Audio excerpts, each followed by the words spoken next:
एक गांव में अरविंद नाम का एक डॉक्टर था।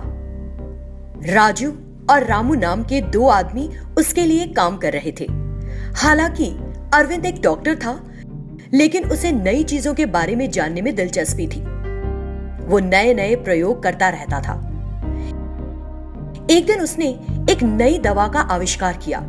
उसकी अनोखी बात यह थी कि यदि उस दवा को इंजेक्शन के रूप में कमजोर लोगों में इंजेक्ट किया जाए तो वे बहुत ताकतवर हो सकते थे।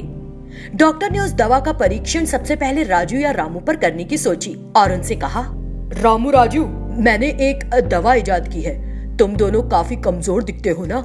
अगर मैं ये दवा तुम में इंजेक्ट करूं तो तुम बहुत ताकतवर हो जाओगे। ये सुनकर वो दोनों जरा घबरा गए और बोले, सर, आपने बहुत अच्छी दवा का आविष्कार किया होगा, लेकिन अगर उस दवाई की वजह से हमें कुछ हो गया, हमारी पत्नियों का क्या होगा सर? नई नई शादी हुई है। मुझे समझ नहीं आ रहा है कि तुम दोनों इतना क्यों डर रहे हो। ठीक है, मैं पहले किसी जानवर पर इस दवा का परीक्षण करता हूँ। उसके शरीर में होने वाले बदलाव को देखने के बाद तुम खुद आओगे मेरे पास। तब डॉक्टर एक चूहा लेकर आया और उस चूहे के शरीर में दवा को इंजेक्ट किया। अगले दिन सुबह वो चूहा इतना बड़ा और मजबूत हो गया।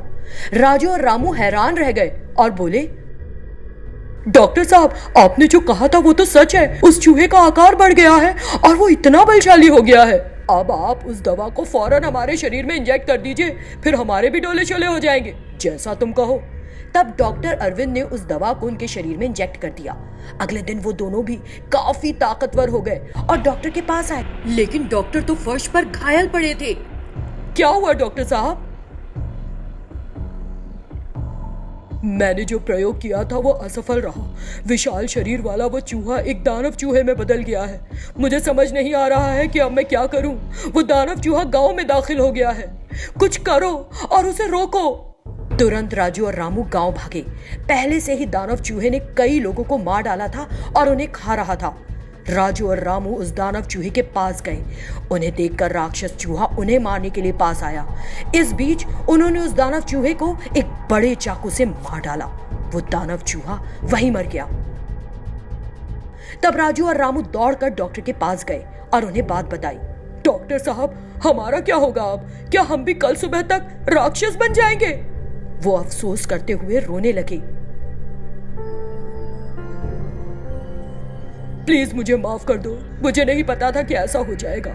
मुझे तुम्हें एक और सच्चाई बता देनी चाहिए। मैंने जिस सुई का उपयोग करके तुम दोनों के शरीर में दवा इंजेक्ट की, उसी सुई से उस चूहे के शरीर में भी इंजेक्ट किया था। दरअसल उस समय मेरे पास एक और इंजेक्शन नीडल नहीं था, इसलिए ऐसा करना पड़ा।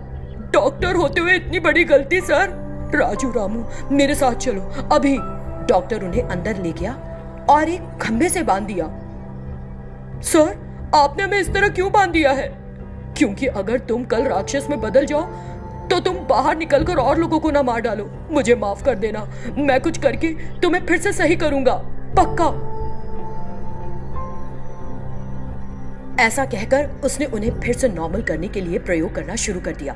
अगले दिन सुबह वे भी दानव चूहों में बदल गए और जोर से चिल्लाने लगे, प्यास लग रही है, बहुत लग रही है। ये सुनकर और उनकी हालत देखकर डॉक्टर डर गया। तभी राजू और रामू की पत्नियां डॉक्टर के पास आईं और पूछा, सर, कल रात से हमारे पति घर नहीं आए। हमें फिक्र हो रही थी, इसलिए यहाँ आ गई। क्या वे यहाँ पर है? डॉक्टर को समझ नहीं आया कि उन्हें क्या जवाब दे। वो चुपचाप खड़ा रहा। सर, क्या हुआ? आप ऐसे क्यों खड़े हैं? बताइए ना, वे कहाँ गए? कहाँ हैं? कुछ तो बोलिए।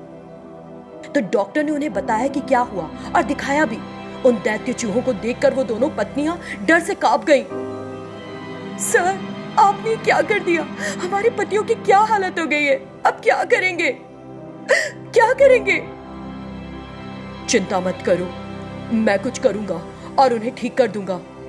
तभी दो राक्षसों में से एक बेकाबू हो गया और उन औरतों पर अचानक हमला कर दिया।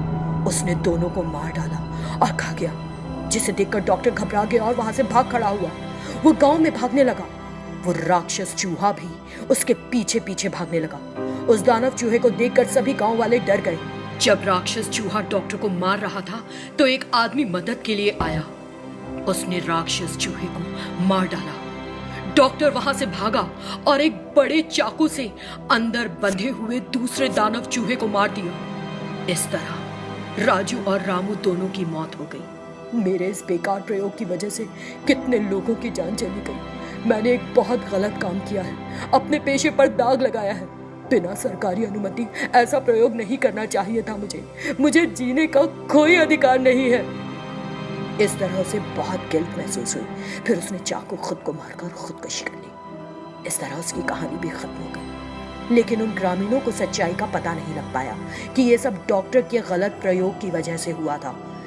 सब कुछ एक रहस्य बना रहा। ग्रामीणों ने गांव में घटी उस घटना के बारे में कई कहानियां सुनानी शुरू कर दी।